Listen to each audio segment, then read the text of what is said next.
Alléluia. Merci Seigneur. Ta présence en ce lieu.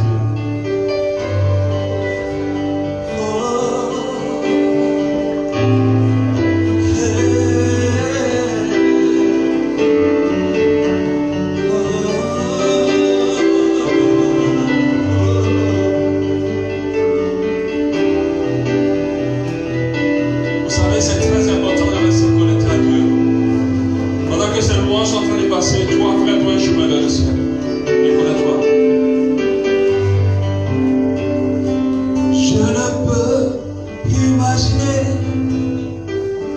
combien ça coûterait. À la croix, il a pris ma place. Jésus s'est donné. Je ne peux imaginer combien ça coûterait.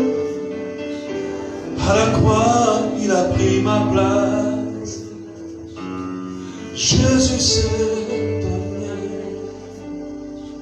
Il est fidèle,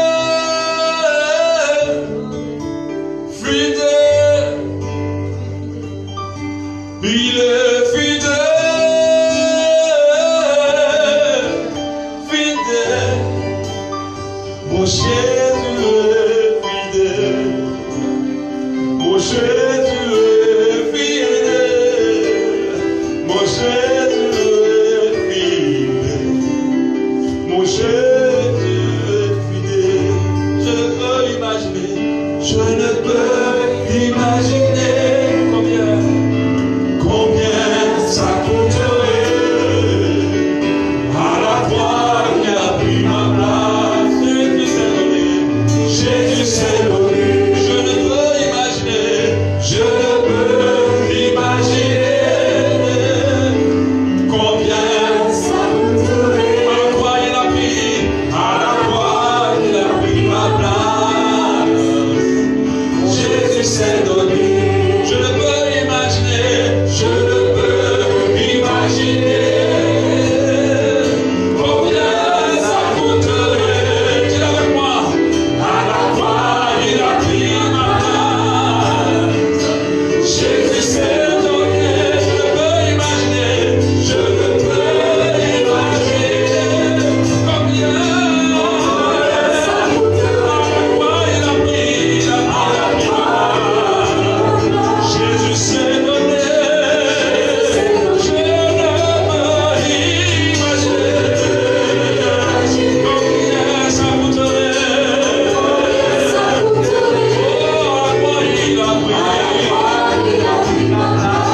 Jésus s'est donné. Est-ce que je peux le dire avec moi? Je ne peux imaginer combien ça coûterait. À la croix, à la croix, Jésus s'est donné. Jésus avec moi. Il a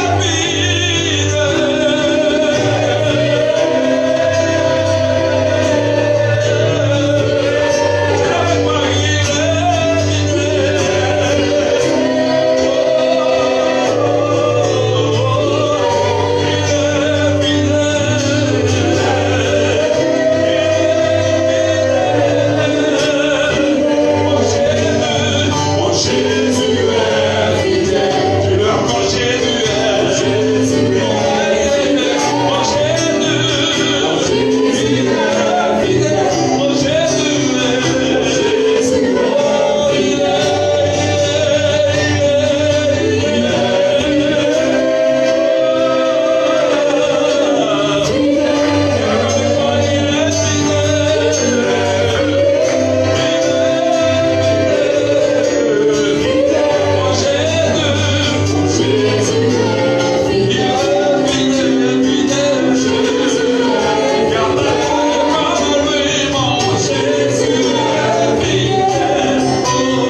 Mon Jésus est fidèle.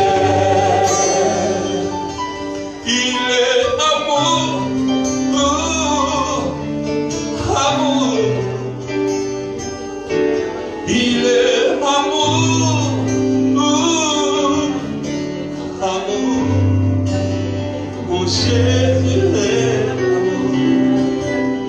Mon Jésus est amour. Mon Jésus est amour. Mon Jésus est amour. Je veux chanter un chant d'amour pour mon sauveur, pour toi Jésus. Oh, oh. Merci pour ce que tu as fait. Tu es si précieux, Jésus mon sauveur. Je suis heureux, tu m'as donné ton nom. Je ne veux pas être ailleurs. Ton amour,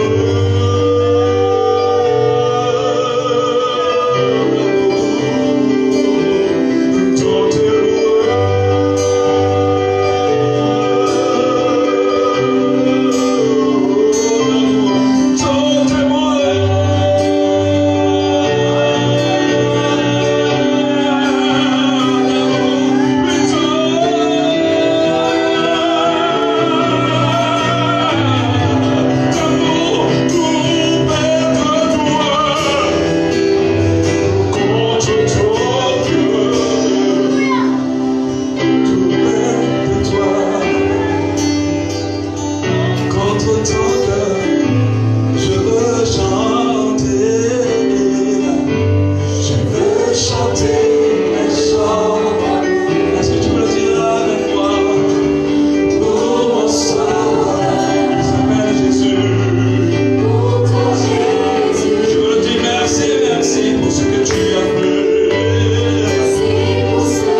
Dis-le avec un peu plus de conviction. Tout près de toi. Est-ce que tu veux vraiment être roi de ce roi de gloire? Accrocher sur sa poitrine aussi. Être lui avec lui, son pied, ton pied. Dis-le avec le voix. Tout près de toi. Tout près de toi. Oh, contre ton Si le Seigneur veut être tout près de toi, qu'entre-temps, je veux être près de toi.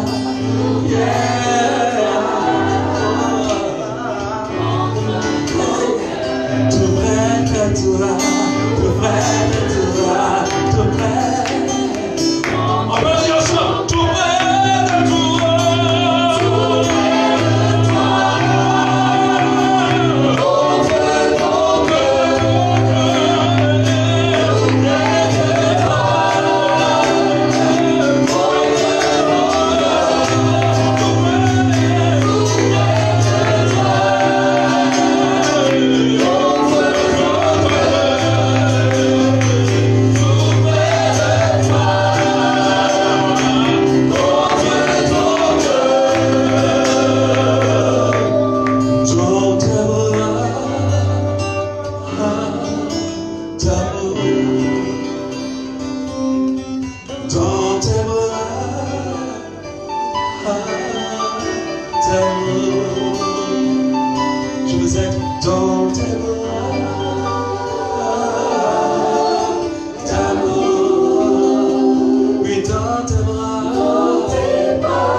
Là-bas, de mauvaises nouvelles derrière, et je bénis Dieu. Alléluia. J'ai prié énormément pour ça.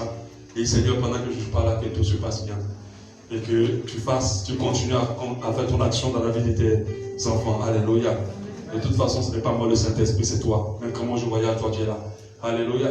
Tu restes et tu continues à enseigner. Alléluia. Tu continues à bénir. Et je bénis Dieu vraiment pour vous. Et je suis content de voir Linda ce matin. Que Dieu te bénisse, Chantal aussi. Avant toi, on ne s'est pas trop vu. Que Dieu te bénisse, Chantal. Alléluia. Amen. Que Dieu vous bénisse. Il y a quelqu'un qui n'a pas dit mon nom. Bon.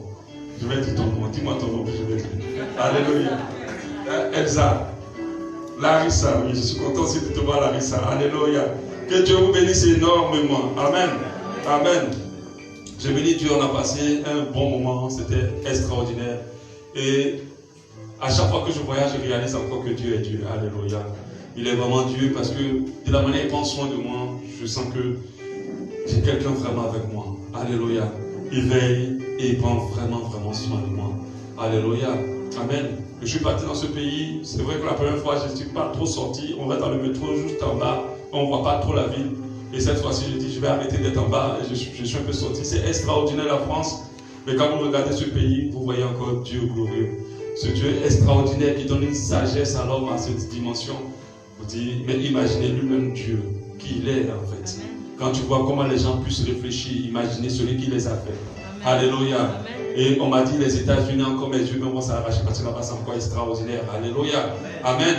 Mais quand tu regardes la beauté de la nature, tu réalises encore que tu suis un Dieu véritable. Au lieu de voir l'homme glorifié, mais j'ai vu mon Dieu glorifié.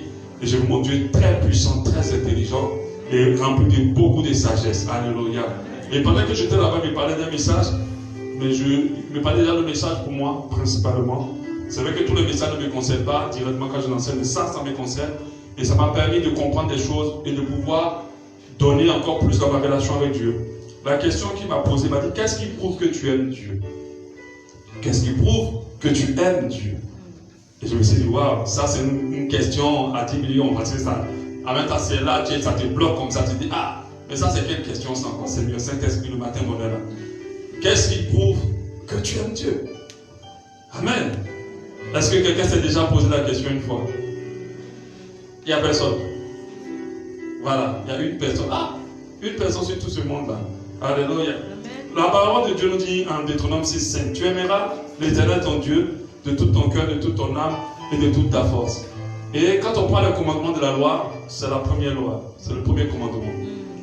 Donc ça veut dire, on commence toujours par ce qui est important, ce qu'on estime, surtout en termes de loi. On commence par ce qui est important. C'est le premier commandement écrit. Et quand on lit la Bible, il revient à plusieurs reprises. Tu aimeras l'Éternel ton Dieu de tout ton cœur, de toute ton âme et de toute ta force. C'est la parole de Dieu qui le dit. Donc on suppose qu'un enfant de Dieu doit constamment se poser cette question. Est-ce que j'aime Dieu de tout mon cœur, de toute mon âme et de toute ma force? Ça doit être sa priorité. Il doit toujours se mettre en cause par rapport à ça. Pour dire, est-ce que mon amour pour Dieu est véritable? Qu'est-ce qui prouve que tu aimes Dieu? Alléluia. Amen. Une chose est vraie. Tous ceux qui sont chrétiens ne sont pas là parce qu'ils aiment Dieu. Certains oui, mais pas tous.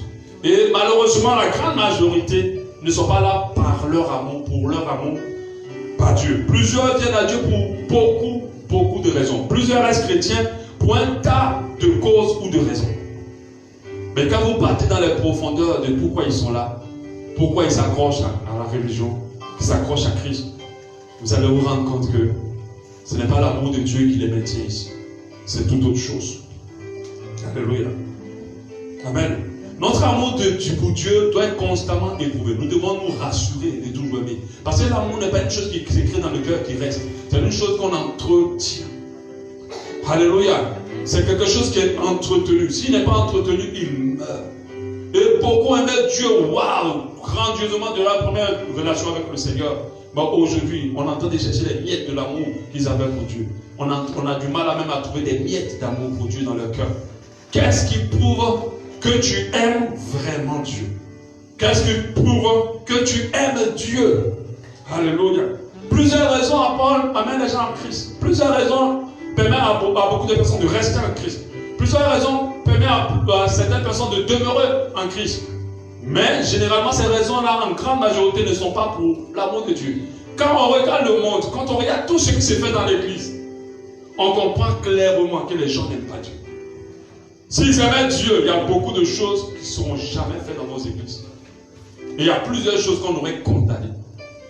Allez sur Internet, les hommes, les enfants de Dieu sont trimballés pour des choses sales. Parce qu'ils n'aiment pas Dieu. Alléluia. Ils n'aiment pas Dieu.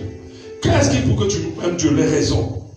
La passion de l'église. Il y a des gens qui aiment l'église, qui sont passionnés de l'église, qui aiment la communion fraternelle, qui aiment être dans l'église, qui aiment voir les gens. La passion pour la musique. Il y a des gens qui aiment tellement chanter, tellement jouer, qu'ils sont dans l'église. Mais ce n'est pas la passion de Dieu qui les maintient. C'est pour ça qu'on voit dans The Voice et dans plusieurs séries du monde ou dans plusieurs piano bars des chantres de l'Éternel en griffes qui vont donner service là. Parce qu'ils sont passionnés des choses qu'on fait dans l'église, de la communion fraternelle. Et ça les maintient là. Mais ce n'est pas l'amour de Dieu qui les maintient dans l'église.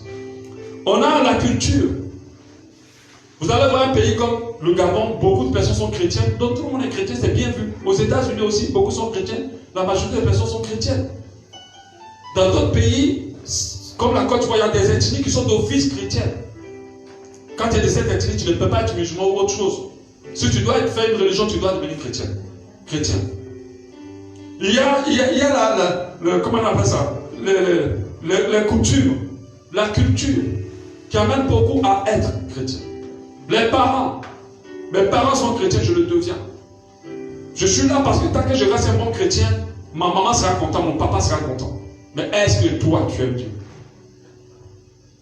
Il y a le fun. Fun, ça dit, c'est joli aujourd'hui d'être chrétien. Tous les grands stars portent maintenant la croix. Et tous disent dans leur concert qu'ils ont accepté Jésus. Parce que c'est joli d'être chrétien. Ça fait fun. l'amour de quelqu'un. J'ai des gens qui sont dans l'église parce qu'ils aiment quelqu'un jusqu'à mourir. Cette personne les a attirés et cette personne les maintient à l'église. Il s'est dit, si je lâche, j'abandonne l'église, je peux perdre cette personne. Donc tant que je suis chrétien, alors ça va aller. L'amour pour les affaires aussi. C'est-à-dire que tu es là parce que tant que tu restes dans cette église chrétienne, ça va bien passer avec quelqu'un avec qui tu as de l'intérêt. Alléluia. Le mariage. Beaucoup sont devenus chrétiens, mais demeurent chrétiens par le mariage. Tant que je suis chrétien, mon mariage va être stable. Mais ils n'ont pas envie, ils n'aiment pas Dieu. Mais ils viennent à l'église. Et ça ne se cache pas. L'amour, on ne peut pas le trafiquer. Même si tu commences à tromper un moment, ça va sortir. On va sentir que tu n'aimes pas vraiment Dieu. Et toi-même, tu vas avoir la conviction que tu manques d'amour pour Dieu. Et même dans les 5 temps d'adoration, ça se sent, ceux qui aiment Dieu ou pas. Ce n'est pas pour prouver. On n'a pas besoin de prouver aux gens qu'on aime Dieu. Mais quand tu aimes Dieu, il y a quelque chose que tu vas dégager, même sans faire des choses. Quand on parle de son Dieu, il y a quelque chose qui se passe. Je ne vais pas commencer. Il y a les faveurs, les aides des assemblées. Vous savez, aujourd'hui, nos églises, je n'ai pas dit que c'est mauvais, c'est une bonne chose, sont transformées en des centres pour aider les gens. On aide beaucoup dans les églises aujourd'hui. Avant, c'était Jésus et rien que Jésus. Les églises évangéliques. Mais aujourd'hui, ce n'est pas que Jésus, on aide, on paye les scolarités, on soutient les gens, on emmène les gens à l'école, on paye les mariages. Il y a des églises qui financent entièrement tous les mariages. Les églises qui donnent à manger, les églises qui envoient à l'école, les églises qui payent les soins médicaux. Donc on est là, on se dit, ah, tant que je demeure ici, en tout cas, quand je sais que j'ai un problème, ça va être réglé, l'église va prendre en charge. Et à cause de ces faveurs-là, il y a des personnes qui n'ont plus envie d'être à l'église, mais elles sont obligées de rester. Qui n'aiment pas Dieu, mais elles sont là. Et quand tu es dans ces conditions, au lieu de ne pas être une faveur pour l'église, tu vas être un problème pour l'église. Parce que tu n'es pas là parce que tu aimes Dieu. Il y a le développement personnel. Vous savez, aujourd'hui, l'église enseigne beaucoup de choses qu'on ne voit rien à voir avec la Bible. Et ni rien à voir, je préfère dire, avec la vie chrétienne. Pourquoi je dis ça? Parce que j'ai compris récemment que tout ce qui est biblique n'est pas forcément chrétien. Ça choque un peu, non? Tout ce qui est biblique n'est pas forcément chrétien. Avec la Bible, on peut tout prouver. Si tu étais marié à la polygamie, il y a des passages qui parlent de polygamie. C'est même qu'on dit Jacob et tout ça, ils ont pris plusieurs femmes. Donc tu vas trouver dans la Bible. Mais ce n'est pas chrétien. Ce n'est pas dans la foi. Alléluia. Amen. Amen. Tout ce qui est biblique n'est pas forcément de la foi. Et ça, il faut le réaliser. La foi, elle est différente. La foi, elle est libérée par l'Esprit de Dieu. Et l'Esprit de Dieu ne va pas nous conduire dans tout. Dans la Bible, tu peux te venger. Il y a des passages qui parlent de vengeance. Mais ce n'est pas parce que ça prouve dans la Bible que c'est chrétien et que ça fait partie de la foi. Alléluia. C'est pour ça, faites très attention au mouvement des gens qui prennent tout dans la Bible pour pouvoir excuser les mauvaises habitudes qui n'ont rien à voir avec Dieu. Faites attention. Et écoutez les choses par l'Esprit. Parce que nous ne sommes plus au temps de la loi, nous sommes au temps de la grâce. Et dans la grâce, les choses ne sont pas pareilles. Alléluia. Le développement personnel. On enseigne aux gens comment se développer, comment réussir, comment aller plus loin, comment avoir du succès dans toute leur vie. Et les gens sont accrochés à ça. Dans d'autres pays, on paye pour ça. Et certaines églises offrent gratuitement. Et fait que plusieurs sont maintenus. On veut donner à l'homme tout ce dont il a besoin, de telle sorte qu'il reste. Et pourquoi tellement tout ce dont ils ont besoin dans l'église qui sont là. Mais ils n'ont pas l'essentiel. C'est-à-dire Dieu. Alléluia. C'est-à-dire tout ce que nous faisons dans l'église, si Dieu n'est pas dedans, c'est zéro. Alléluia. Il y a l'argent aussi. Je vais être riche, je viens à l'église. Parce que dans plusieurs églises, c'est le mot béni. Le mot béni est le mot le plus employé dans l'église. Tu seras béni, tu seras béni, tu seras béni. On a la protection contre les sorciers. J'ai vu récemment sur Facebook, je ne vais pas dire le nom, mais le manager d'une grande star ivoirienne qui est mort. Qui est morte.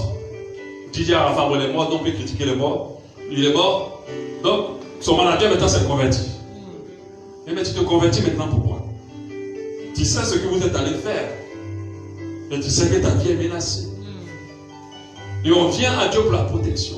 Jésus est efficace, il protège vraiment. Mais il va te protéger jusqu'à quand tu vas aller en enfer après. Ça ne sert à rien. Est-ce que tu aimes Dieu? Parce que Jésus n'est pas venu pour nous donner la protection. Il est venu d'abord pour nous permettre d'aider celui qui l'a envoyé. C'est pour ça qu'il est là.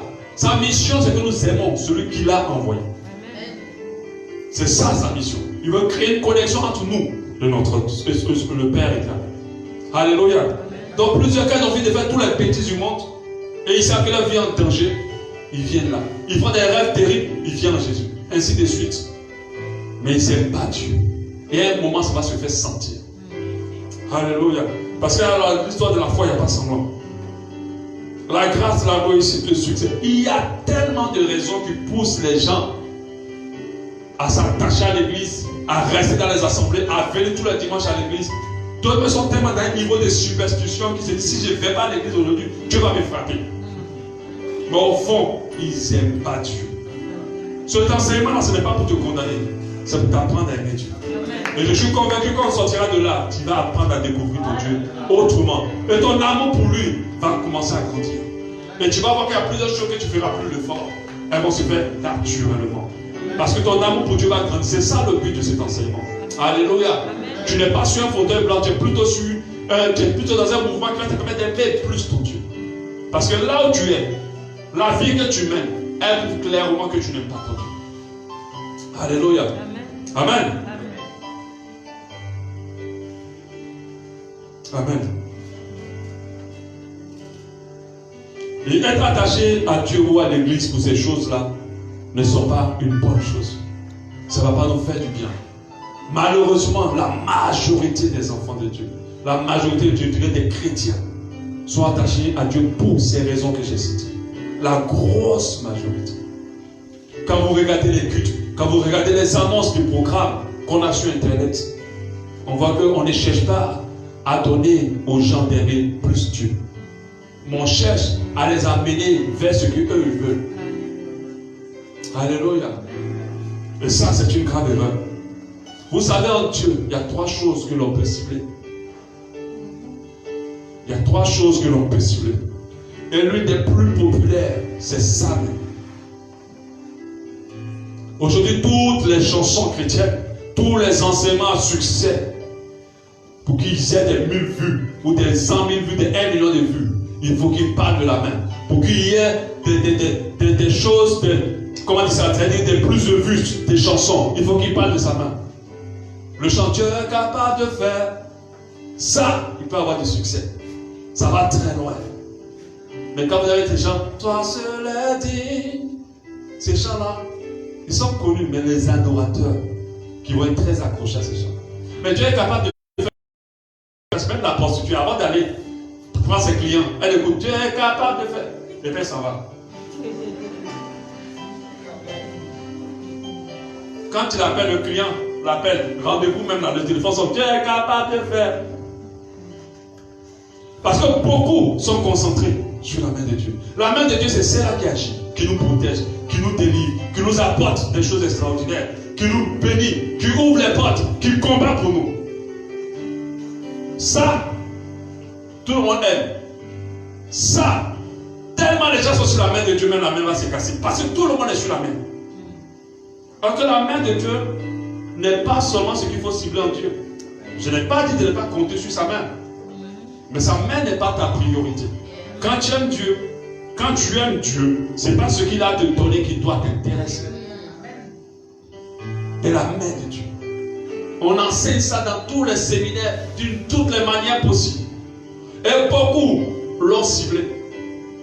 Seigneur, agis. C'est pas toi qu'on a dit que tu es l'éternel Dieu.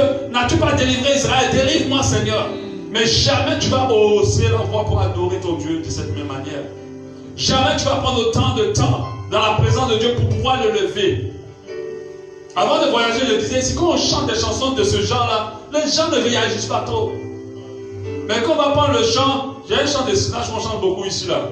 Hein? Toute âme forgée contre moi. Ah! Même ceux qui ne dansent jamais dans l'église se lèvent. Mais quand on va prendre des chants, c'est tel que je respire. Et là seulement, comme on est dans un cinéma. On est assis, on est en train de calculer déjà tout ce qu'on va faire après la sortie. Les gens ne connaissent pas ce qu'on appelle adorer. Ils pensent que adorer, je ne sais pas quoi, c'est des chansons d'adoration. Quand la présence de Dieu est libérée quelque part, ceux qui l'aiment sont connectés. Ils sont amoureux vraiment. Quand vous voyez certaines personnes se lever pour adorer, ce n'est pas parce qu'elles veulent se faire voir, c'est parce qu'elles aiment Dieu. Amen. Mais toi, c'est la main de Dieu, son intervention. Il doit agir, il doit faire. C'est lui qui fait, c'est lui qui est beaucoup sans Dieu. Mais je vais te dire une chose, Dieu n'a pas que sa main en haut. Dis à ton voisin, Dieu n'a pas que la main. Toi, c'est comme ton Dieu là, c'est une grande main. C'est une grande main en l'air, ton Dieu. Il n'a pas que la main, il a aussi la tête, il a aussi le corps, il a aussi le pied. Amen. Qui peut se sentir aimé lorsque la personne qui est en face de lui cible que sa main? Tout ce que tu as me donné. Si une femme t'aime parce que tu lui donnes quelque chose. Parce qu'il y a des femmes qui sont comme ça. Elles sont comme ça clairement. Elle t'aime fort quand tu as bien fait des choses pour lui donner. Mais quand ça ne va plus, il y a un problème. Qui peut accepter qu'on l'aime comme ça? Est-ce qu'il y a quelqu'un qui va accepter qu'on l'aime comme ça? Qu'on t'aime seulement pour tout ce que tu peux faire pour les autres? En réalité, tu ne l'aimes pas. Amen. En réalité, tu ne l'aimes pas. Alléluia. Parce que si tu l'aimais, ce n'est pas sa main que tu viseras. Ce n'est pas la main qui sera ta cible. Ce n'est pas la main que tu vas regarder. Ce n'est pas tout ce que Dieu a à t'apporter qui va t'intéresser. C'est bien au-delà. Il y a une autre chose qu'on cible en Dieu, sa face. Alléluia. Pour la main, non, la main de l'Éternel n'est pas trop cool pour sauver. Mais son oreille est trop dure pour entendre. Quand on dit ce verset-là, mais tous ses cheveux se dressent sur la tête. Parce que c'est une partie de la Bible là seulement qu'ils aiment. Où est les parties où on adore, où on glorifie Dieu. Tu ne connais même pas un verset dans ce sens. Et ça ne te dit rien même qu'on parle de ce genre de verset. Tous les jours, je partage des versets sur le groupe de l'église. Et je vois. Quand c'est cette passage-là, les amens sont longs dans le truc là. Dans le groupe. Mais quand des fois je fais exprès de mettre des passages où on adore Dieu. Les amens sont timides. Il y a quelques-uns qui sont toujours à amen. Et là on sent qu'ils aiment Dieu. Mais il y a d'autres là même, ils regardent comme ça même. Ils commencent le début, ils terminent, ils passent à autre chose. Est-ce que tu aimes Dieu? Qu'est-ce qui prouve que tu l'aimes? Il y a sa face. Sa face, c'est sa présence. Sa face, c'est le fait qu'il puisse te regarder. Sa face, c'est d'être avec lui. Et il y a des gens qui ciblent sa face. Quand tu commences à cibler la face de Dieu, sache que tu commences à monter dans une dimension d'amour pour Dieu. Sache que tu commences à atteindre un autre niveau avec Dieu. La main, ce sont les enfants. Regarde quand papa vient. Papa est venu, mais les enfants ils regardent ta main sur nous. Qu'est-ce que tu as apporté? Quand ils ont fini de dire papa est venu, même papa à côté, dit tu as apporté quoi?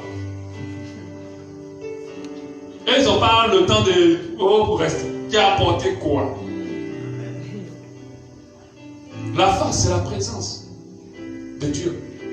Quand tu commences à aimer Dieu d'un certain niveau, tu vas commencer à chercher sa face, à cibler sa face, à rester dans sa face. Quand Job était dans les problèmes, il n'a pas dit à Dieu, viens intervenir. Il a dit, montre-moi ta face. Toi, dès que le problème commence, Seigneur, ta main puissante doit intervenir. Seigneur, agis par ta main extraordinaire. Le nom même de la main de Dieu a tellement de noms. Ton bras de fer. C'est ça seulement toutes vos paroles. Mais demandons-lui qu'il vous montre sa face. Alléluia. C'est quel mari qui peut être heureux lorsque la femme pense seulement qu'à sa main. Et puis elle ne cherche même pas le haut. Quand il arrive seulement là, elle est sur son téléphone, elle est ailleurs, elle est partout, elle est partout. C'est quel amour ça? Arrive un moment, le mari va vouloir que tu laisses tout. Et que tu t'essayes avec lui. Comment tu vas? Voici ce que j'ai fait dans la journée. Ça, tu prouves que tu l'aimes. Mais quand tu es partout, et c'est quand tu as un problème, chérie. Est-ce que tu sais, le pain qu'on avait vu la dernière fois, le parti. Tu vois dans le joli sac là. Tu sais, il y a une chaussure, ça ne va pas avec. Mais je vais prendre ce sac là pour que ça aille avec la chaussure là. Et c'est ça maintenant tu pars. Quand elle a dit, ok, c'est bon pour chérie, ok, allez, je vais me coucher. Il faut cibler sa face. Il y a des gens là, Dieu ne les voit même pas. Il ne te voit pas. Parce que tu n'as pas son temps. Dès que tu viens dans sa présence là, c'est pour qu'il règle tes problèmes. Il faut cibler la face de Dieu. Et la chose la plus extraordinaire, c'est son cœur. Son cœur, c'est de pouvoir le toucher. C'est Dieu qui te touche tous les jours, mais il peut être touché par ta vie. Dieu peut être réjoui de comment tu vis. Amen. Dieu peut être content de toi. Est-ce qu'il est content de toi? Certainement pas, parce que tu ne cibles pas son cœur. Il a dit David était l'homme selon son cœur. Pourquoi? Lisez la vie de David. Il a péché, hein, David. Il n'était pas parfait. Mais ce que David faisait, il aimait Dieu. Il passait son temps dans la présence de Dieu. Aujourd'hui, quand vous lisez les psaumes, c'est un livre en majorité d'un amoureux de Dieu. Ça veut dire que tu ne vas pas trop trouver dans les psaumes les histoires de combat et de tout jamais, hein, mais c'est en majorité quelqu'un qui est amoureux de son Dieu. Qui a de l'amour pour Dieu. Alléluia. David était selon son cœur parce qu'il n'est pas comme les autres chercher le Dieu qui agit. Il était venu pour donner de l'amour au Dieu qu'il a connu. Il est venu dire au Dieu qu'il a connu qu'il est extraordinaire dans sa vie. Mais beaucoup n'ont plus ça. Alléluia. Dieu est merveilleux. Dieu est extraordinaire. Dieu est en plus magnifique. Aimer Dieu est une chose extraordinaire dans ma vie. Quand j'ai commencé la relation avec lui, c'est cette chose-là qui m'avait beaucoup plu. Je ne m'attendais pas à ce qu'il agisse pour moi, mais j'aimais et j'aime toujours la relation que j'ai avec lui. Alléluia. Les relations les plus durables, c'est les relations où chacun cible le cœur de l'autre. Si tu cibles et que la personne cible ton cœur, ça va te faire du bien, toucher ton cœur, vous allez rester longtemps ensemble. Mais si tu cibles sa face, sa main plutôt, arrivé un moment, il s'épuisera et ta relation va se rompre. C'est comme ça que beaucoup ont rompu d'eux-mêmes leur relation avec Dieu. Parce qu'ils sont avec Dieu pour tout ce qu'ils font et pour tout ce qu'ils font. Mais ils n'ont jamais appris à commencer à aimer Dieu. J'aimerais te dire, commence à aimer Dieu. Alléluia. David, l'homme, selon le cœur de Dieu. Parce qu'il obéissait à Dieu. Parce qu'il accomplissait tout ce que Dieu voulait. Pour terminer, je vais parler des 8 preuves. J'en ai trouvé 8, mais il y en a plus. Mais je vais parler de 8 preuves de notre amour pour Dieu. 8 preuves de notre amour pour Dieu.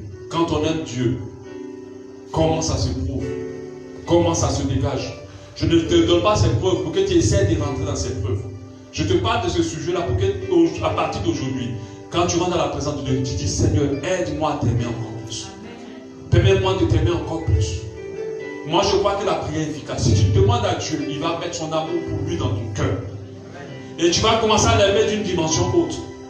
Alléluia. L'amour est la clé de tout. Sans amour, tout le reste est zéro. Zéro. Alléluia. La Bible dit même si je donne ma propre vie pour sauver les autres, si j'aime pas, zéro. Ce qui fait que ta marche chrétienne avec Dieu va subsister. C'est l'amour que tu as pour lui. Moi, je l'ai connu depuis plus de 20 ans. Et je sais que je mourrai en lui.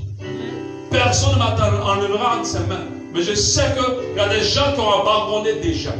Parce qu'ils ne l'aimaient pas. Ou ils ont commencé à l'aimer, puis à un moment, ils n'ont pas continué à l'aimer.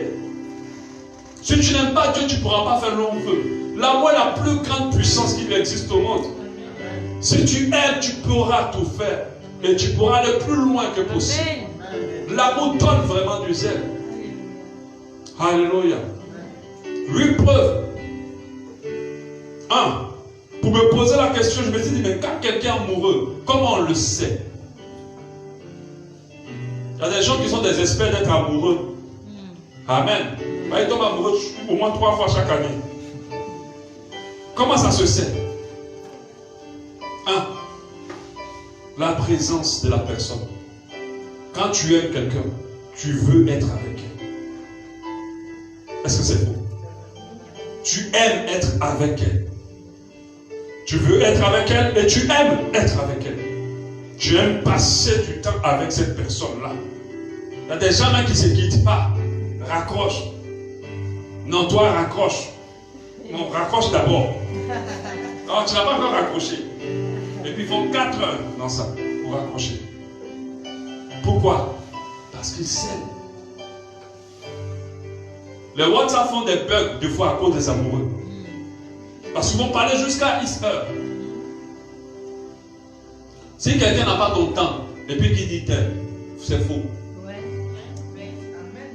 Parce que quand on aime quelqu'un, la première chose, on a son temps.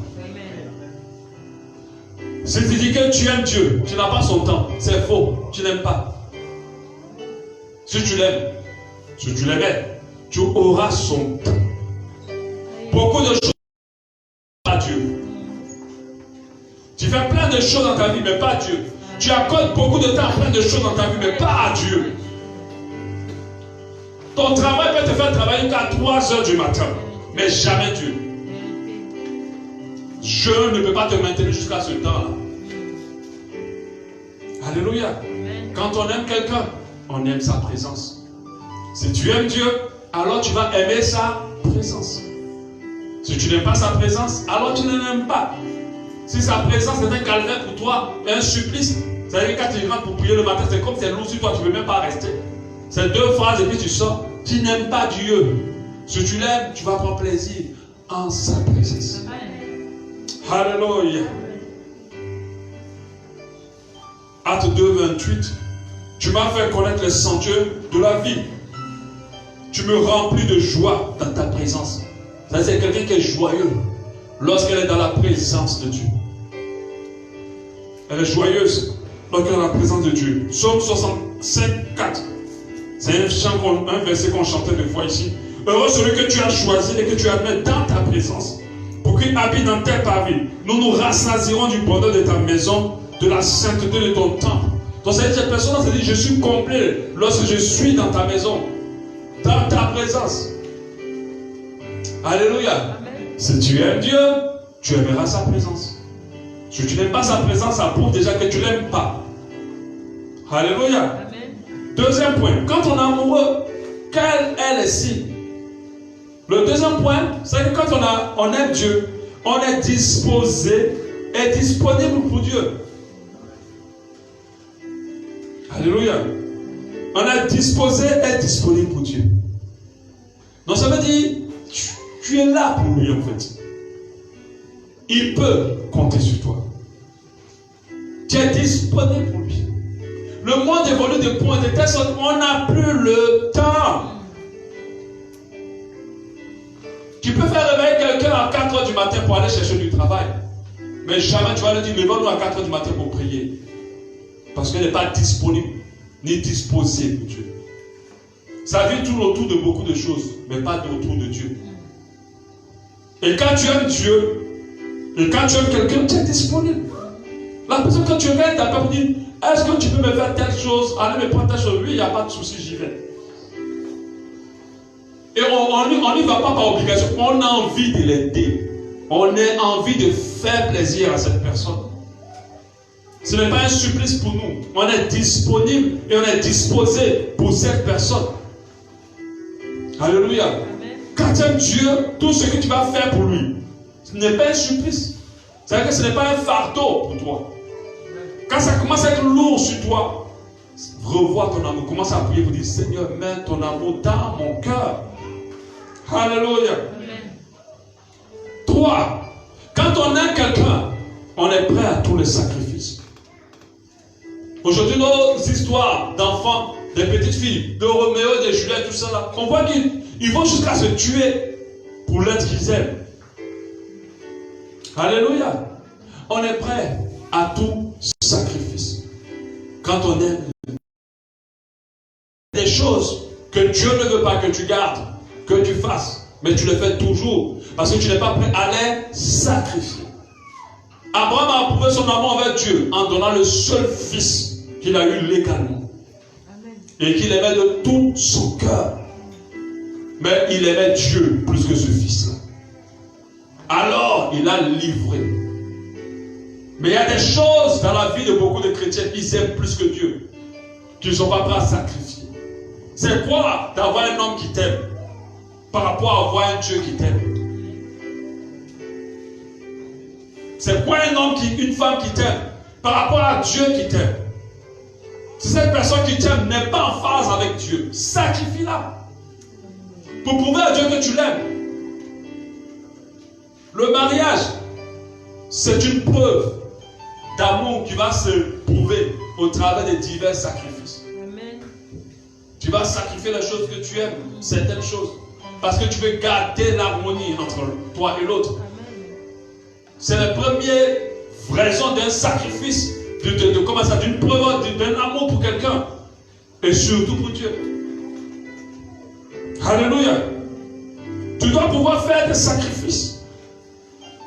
Jésus a dit que celui qui veut le suicide ne sacrifie pas.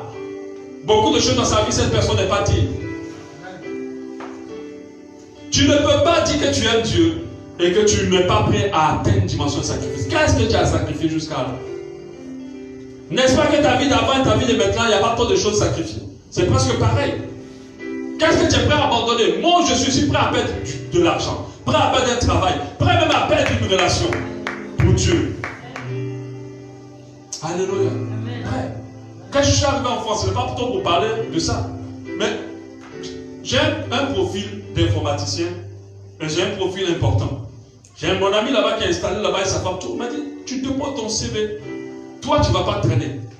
Ils ont des programmes où on te prend avec ta femme, tes enfants, tout t'envoie là-bas. Ils te logent. Il a fait venir au moins 3-4 de ses amis là-bas, qui vivent là-bas avec leur femme. Il a dit, ah, c'est pas mal. C'est une vie intéressante.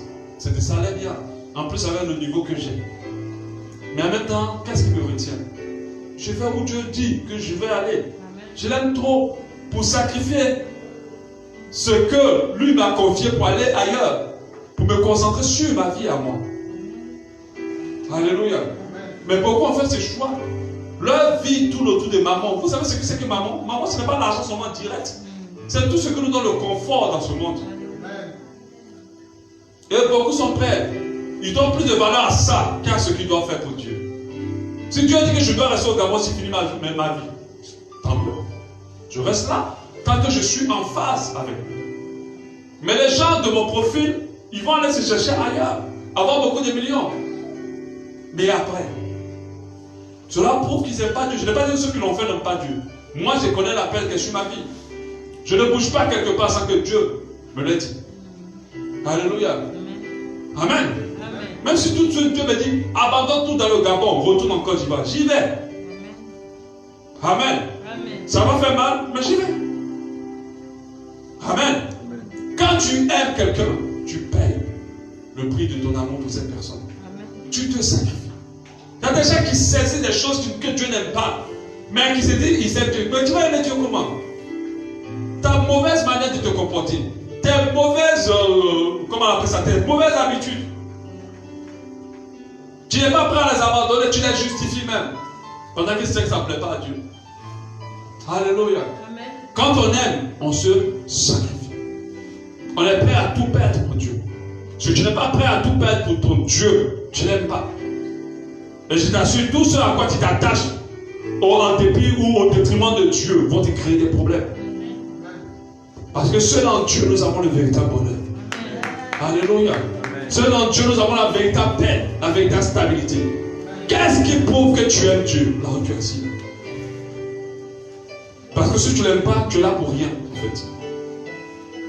Ce qui nous met ici, ce que nous envoie dans ce lieu, c'est notre amour pour notre Dieu. Alléluia. 4. Jésus a demandé à Simon-Pierre, est-ce qu'il aime? À 3 reprises. Quand Simon-Pierre a dit oui, il a dit, paie mes brebis. Quand tu aimes Dieu, tu fais son œuvre. Quand tu aimes Dieu, tu te mets à sa disposition pour qu'il t'utilise comme il veut. Quand tu aimes Dieu, tu es un instrument entre ses mains. Pas un instrument pour tes mains, pour ta vie. Parce qu'il y a d'autres qui sont des instruments pour eux. Des fois, quand tu regardes des entrepreneurs, tu dis, mais celui-là, c'est un pasteur. Quand tu regardes des chanteurs qui vendent des disques, des chanteurs qui vendent des disques, mais c'est là, c'est une chante de l'Éternel. Parce que tout ce qu'ils ont en eux, ils l'utilisent pour eux, pas pour Dieu. Si tu aimes Dieu, tu vas te mettre à la disposition. Il y a des gens qui viennent dans l'église toute une année, 2 ans, 3 ans, sans se dire, Seigneur, je suis là pourquoi? Comment tu veux m'utiliser? Seigneur, voici ma main, voici mes pieds, voici mon corps, voici ma sagesse, mon intelligence, ma bouche. Mes yeux, je veux le mettre comment ça? Je veux le mettre à la disposition pour ton œuvre. Il ne pense même pas à ça. Quand tu aimes Dieu, c'est comme ça que tu réfléchis. Tu te dis, comment je peux être utilisé? Il ne faut pas te dire, non, je vais juste prendre un poste et puis je vais me mettre dedans. Et puis, non. Comment je vais être utilisé au maximum pour Dieu? Moi, jusqu'à ce que j'ai ce monde-là, tout ce que je sais faire, je le ferai pour Dieu. D'abord. J'ai commencé à développer les sites internet en faisant un site pour Dieu. Mais c'est en faisant un site internet pour évangéliser les gens que je me suis retrouvé à faire des sites pour gagner de l'argent. Mais je l'ai commencé d'abord pour Dieu. Je pouvais dire, je sais faire les sites, il faut que j'ouvre une entreprise pour gagner de l'argent. Mais je dis non. Tout ce que j'ai et tout ce que je suis est d'abord pour mon Dieu. Et puis le reste, les miettes, comme on l'a dit, les petits chiens. Les miettes vont rester pour les petits chiens. Ton travail, c'est un petit chien par rapport à Dieu. Il mérite les miettes, mais pas la nourriture.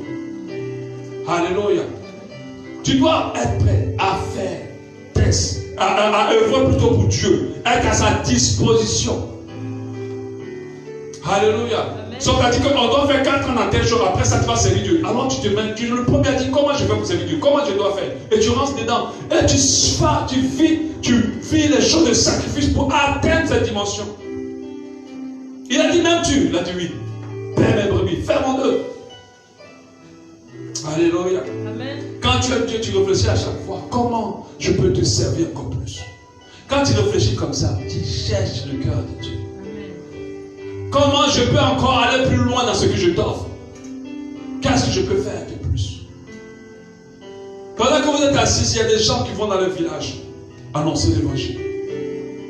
Tout le monde est dans Libreville. Et généralement dans les pays africains, les gens sont dans les capitales pour pouvoir gagner beaucoup d'argent, se faire voir. Regardez aujourd'hui Facebook. Facebook est perverti par les chrétiens, même pas par les païens. Les chrétiens font de Facebook n'importe quoi. Tout le monde est maintenant star sur Facebook. Même pas par les païens. Ils ne pensent même pas à faire les choses pour Dieu. Mais tout le monde veut faire des choses pour être vu. Dieu ne t'a pas équipé pour toi. Il t'a équipé pour lui. Même le fait que tu ne sois pas muette ou muet, c'est pour lui. Alléluia. Œuvrez pour Dieu. Un autre point aussi qui prouve que nous aimons Dieu. Jean 4, 20 dit, si quelqu'un dit, j'aime Dieu, et qui haït son frère, c'est un menteur. Car celui qui n'aime pas son frère qu'il voit, comment peut-il aimer Dieu qui ne voit pas? Aimer Dieu, c'est aimer l'autre. Aimer Dieu, c'est aimer son prochain. Amen. Pardonner, supporter l'autre. Effacer ses fautes envers. L'aider malgré qu'il ne mérite pas ou elle ne mérite pas. Parler du bien de cette personne. Ne pas casser dessus dans son dos. Alléluia. Quand tu aimes Dieu, tu ne fais pas du mal. Et ton amour pour Dieu est prouvé par l'amour que tu as pour l'autre aussi. Alléluia. Est prouvé. Vous savez, on laisse beaucoup de choses à cause du fait qu'on aime Dieu. Quand tu aimes Dieu, tu ne peux pas rester avec la rancœur dans ton cœur. Ce n'est pas possible. C'est que tu ne l'aimes pas. Tu ne peux pas aimer quelqu'un et haïr ce qui est sorti de lui. Ce n'est pas possible. Tu ne peux pas m'aimer et haïr ma fille. Tu ne m'aimes pas. Parce que ma fille, c'est moi. Alléluia. On doit aimer notre prochain et manifester de l'amour pour notre prochain. Cela va prouver notre amour pour Dieu. Je ne sais pas quelle chose, quel problème tu as avec quelqu'un actuellement. Mais sache que si tu persévères dans ta colère ou dans ta haine ou dans ta vengeance envers cette personne, tu es en train de prouver clairement que tu n'aimes pas Dieu. Alléluia. Il faut pardonner. Il faut prier pour nos ennemis. Cela prouve que nous aimons Dieu. Alléluia. Amen. Le point 6. Il dit en Jean 14, 15, si vous m'aimez, gardez mes commandements. Si vous m'aimez, gardez mes commandements. Gardez mes commandements. Quand on aime quelqu'un, on tient compte de son avis, on tient compte de ce qu'il dit, on tient compte de ses règles, on tient compte de ce qu'il nous conseille. Et parce que nous aimons Dieu, nous tenons compte de sa parole et nous gardons sa parole. C'est-à-dire, avec tous ces points qui prouvent l'amour de Dieu, certains dans cette salle réalisent qu'ils n'aiment pas Dieu vraiment. Quand tu aimes Dieu, tu gardes ce qu'il t'a dit comme précepte. Tu gardes ses commandements. Tu fais ce que Dieu dit. Tu tiens compte de ce que Dieu dit. Oui, c'est vrai, la personne t'a fait du mal. Oui, selon le monde, tu dois te venger. Oui, mais Dieu a dit quoi? Tu as dit prier pour vos ennemis. Ne vous laissez pas vaincre par le mal. Supportez le mal par le bien. C'est ce qu'il a dit, non? Alors supporte le mal par le bien. Je ne sais pas pourquoi j'insiste dessus, mais je sens qu'il y a quelqu'un qui doit pardonner. Supporte le mal par le bien. Comme je l'aime, c'est ce qu'il a dit qui est prioritaire pour moi. Ce n'est pas ce que je pense ou ce que les choses croient être juste. Alléluia. Amen. Gardez ses commandements. Des fois, on est tenté, quand on aime quelqu'un, par exemple, comme ça, moi je prends un exemple avec ma femme. Il arrive, elle n'aime pas que j'achète des choses dehors, par exemple. Moi je suis habitué à ça, acheter des choses dehors, puis voilà. Mais des fois, si je suis tenté, et puis après, elle n'aime pas ça. Même si elle ne me voit pas, comme elle n'aime pas ça, je n'achète pas. J'évite. Amen. Mais elle ne me voit pas. Mais Dieu te voit. Il sait si tu tiens compte de ses commandements ou pas. Dans toutes les situations de ta vie, quelle est ta priorité? Qu'est-ce que tu considères en plus? La parole de Dieu ou ce que toi tu penses? Il y a des personnes, quand tu les raisonnes, même tu ne peux pas les raisonner. Parce que ce qui est dans la tête est plus important que la parole de Dieu. Tu n'aimes pas Dieu quand tu réagis comme ça. On n'a pas besoin de te raisonner. Quand la parole de Dieu est libérée, tu dois être désarmé. Mais les gens, la parole de Dieu ne les désarme pas. Tu vas pour leur parler de ce que la Bible dit, ce n'est pas leur problème. Parce qu'eux, ils pensent qu'il est plus important. Parce qu'ils sont blessés ou sont frustrés. Ou bien parce qu'ils sont trop heureux. Parce qu'il y a des gens qui sont amoureux, la parole de Dieu ne tient plus compte. Tu vas vivre avec quelqu'un. Tu commences à lui donner tout. La parole de Dieu te dit non. Il y a des règles. On te marie, après tu vas. C'est pas parce que tu es trop heureux que la personne t'a apporté trop de bonheur que tu ne vas pas garder le commandement de Dieu. Que ce soit dans la joie ou la tristesse, nous devons garder le commandement de Dieu quand nous l'aimons. Amen. Nous devons garder le commandement de Dieu. Fais ce qu'il dit. 7, la preuve 7. Dieu devient ta priorité. Alléluia. Il devient. Quand tu aimes quelqu'un, elle devient sa priorité. Tu dors avec elle dans tes pensées. Tu te réveilles avec elle dans tes pensées. Tu penses à elle dès que tu te réveilles. Tu penses à elle dès que tu te couches. Il devient le centre de ta vie. Elle devient le centre de ta vie. Elle est au centre de ton existence. N'est-ce pas ce qui nous arrive lorsque nous sommes amoureux ou amoureuses? Dieu devient ta priorité quand tu l'aimes. Quand tu te réveilles, c'est d'abord Dieu. Quand tu te couches, c'est d'abord Dieu. Mais ce n'est pas les autres choses. C'est autour de quoi ta vie tourne actuellement. Cela prouve si tu l'aimes ou pas. Alléluia. Il devient ta priorité. Ta priorité, ce n'est pas ton commerce. Ta priorité, ce n'est pas ton travail. Ta priorité, ce n'est pas ton mariage. Quand tu aimes Dieu, c'est lui qui devient d'abord, avant tout ça. Ta priorité, ce n'est pas ton enfant. Il y a des personnes qui ont pleuré pour des enfants. Et dès qu'ils ont eu les enfants, c'est fini, Dieu est passé en second rang. Ce n'est pas ton enfant. Alléluia. Il dit cherchez premièrement le royaume et la justice de Dieu. Cherchez premièrement. Mets d'abord Dieu devant. Il est l'alpha, c'est-à-dire le commencement. Quand tu aimes Dieu, il devient l'alpha de ta vie. Le commencement, il est devant, il est en premier. Alléluia. Quand tu mets Dieu en premier, tu vas regarder toutes ces choses dans le monde comme des pertes, en fait. Même quand tu n'as pas ce que tu veux, cela ne te dérange pas. Tant que tu as Dieu. Tant que Dieu est dans ta vie, tu n'es pas dérangé par le reste. Alléluia. Il devient ta priorité. Le dernier, le 8. On prend plaisir à lire les lettres d'une personne qu'on aime. Ces SMS sur WhatsApp. Avant c'était les lettres aujourd'hui, c'est les SMS sur WhatsApp. Il y a des gens qui ne prennent pas plaisir à lire la Bible. Parce qu'ils n'aiment pas Dieu. Ils peuvent lire des textes kilométrés sur le WhatsApp. Lire des romans à l'eau de rose jusqu'à l'éternel de 2 jours, 3 jours. Mais seulement un petit chapitre de la Bible, c'est tout un supplice pour eux. Ce n'est pas de ta faute, c'est parce que tu ne l'aimes pas. Mais je ne dis pas ça pour te juger, je le dis pour que tu comprennes et que tu réalises. La parole de Dieu permet de connaître nos vrais états, afin de pouvoir prier, afin que Dieu puisse les améliorer, pour que Dieu puisse les améliorer. C'est pour que tu réalises quelle est la relation réellement que tu as avec Dieu. Est-ce une relation d'amour, une relation d'intérêt?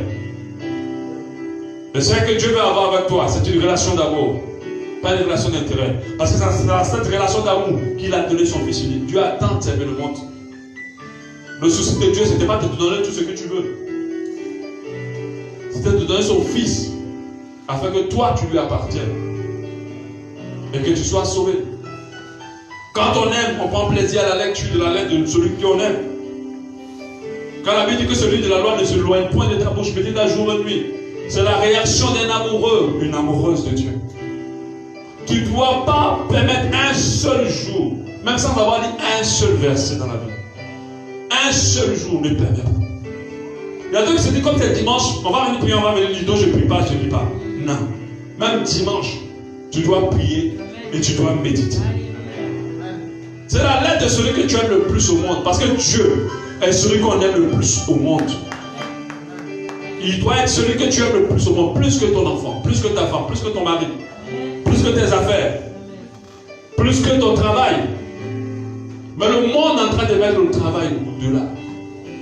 À cause du travail, on sacrifie le mariage, on sacrifie les enfants, on sacrifie la famille, on sacrifie énormément de choses. Mais on n'est pas prêt à mettre Dieu à cette dimension. Il y a des gens qui ne viennent pas à l'église, qui ne sont pas réguliers à l'église à cause du travail. Des fois, ce n'est pas parce que le travail les retient, parce qu'ils estiment que le travail est prioritaire. Mais c'est Dieu notre priorité. C'est le plaire qui est notre priorité. Si nous l'aimons, alors nous devons le prouver par notre vie. L'amour ne se dit pas, il se prouve. Quelqu'un peut te dire je t'aime dans toutes les langues possibles, mais ne pas t'aimer réellement. Mais il doit pouvoir le prouver. Tu dois ressentir l'amour dans comment cette personne se comporte. Et c'est là que Dieu regarde au cœur et pas à l'apparence. Parce qu'il y a beaucoup d'acteurs dans nos églises. Ils font comme s'ils aiment Dieu. Mais en réalité, ils n'aiment pas Dieu. Dans leur tête, ils ont quelque chose. Ils sont prêts à donner des millions lorsqu'on dit que ça va les rembourser au centuple. Lorsqu'on dit que ça va les rapporter beaucoup plus. Lorsqu'on dit qu'ils vont tisser une alliance qui va les amener dans une dimension puissante. Mais jamais ils sont prêts à donner des millions juste parce qu'ils aiment Dieu. Amen. Juste parce qu'ils aiment Dieu. Quelle femme va accepter 2 millions parce que tu veux coucher avec elle? Que d'accepter 2 millions juste parce que tu l'aimes. Alléluia. Et beaucoup sont prêts. C'est pour ça que pour les pousser à donner, on est obligé de dire, tu vas tisser une alliance, tu vas te connecter à une grâce, tu vas atteindre une autre dimension. C'est là que tu as donné. Tu n'aimes pas Dieu quand tu fais ça. On n'a pas besoin de te parler. Quand tu aimes Dieu, tu te soucies de son œuvre. Père mes brebis, c'est son œuvre. Tu as gagné, Dieu t'a béni. Tu penses à son œuvre. Tu n'as pas besoin qu'on vienne te donner toutes les... Parce qu'il y a des églises où le temps de l'offrande, c'est un enseignement même. Parce que les gens sont tellement avares. Ils vont essayer 30 minutes pour que les gens viennent donner. Non, on ne fera jamais ça à Shalom. Amen. Si tu n'aimes pas Dieu, garde ton argent. Ceux qui aiment Dieu vont donner, on va avancer. Nous-mêmes, on aime Dieu. Donc nous-mêmes, on donne déjà. Alléluia. Il ne faut pas réagir comme d'autres personnes qui ont toujours besoin de quelque chose derrière. Un intérêt particulier pour pouvoir manifester l'amour. Le véritable amour, c'est un amour sans intérêt. Qui ne recherche rien derrière. Si ce n'est d'être en phase avec l'autre, de faire plaisir à l'autre, de réjouir le cœur de l'autre. Et c'est à ce moment-là qu'on aime Dieu. Quand tu fais les choses juste pour réjouir son cœur. Vous savez, si je cherchais mes intérêts, mon frère, ma soeur, je vous aurais laissé ici. On serait déjà en France avec ma femme et mes enfants. On serait peut-être même au Canada parce qu'il y a des possibilités aussi là-bas. J'étais même en France. Ils m'ont même proposé des possibilités d'aller au Canada. Ils ont des trucs comme ça où on te propose le travail. Parce que quand tu as une formation particulière qui est intéressante, on serait parti tout de suite. Mais avec Dieu, ce n'est pas nous la priorité, c'est lui la priorité. Quand nous nous aimons, j'aimerais que cette année, vraiment c'est mon désir le plus fort, vous apprendre à aimer Dieu comme moi je l'aime. Vous apprendre à atteindre la dimension de l'amour que j'ai pour Dieu. Parce que je me suis rendu compte que je n'ai pas passé du temps à ça. Je ne vous ai pas vraiment amené vers ça complètement.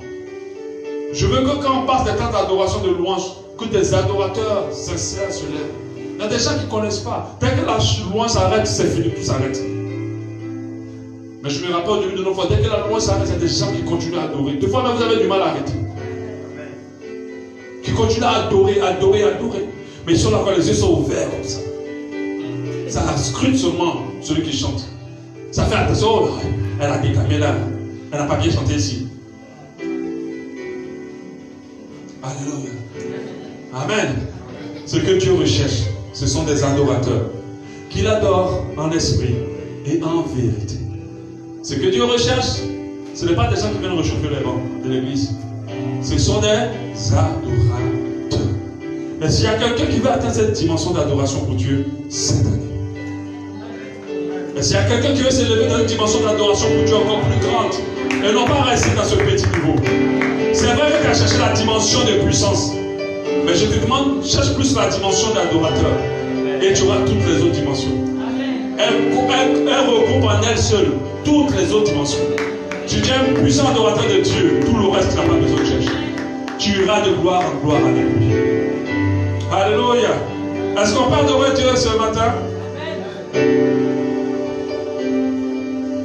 Dans tes bras.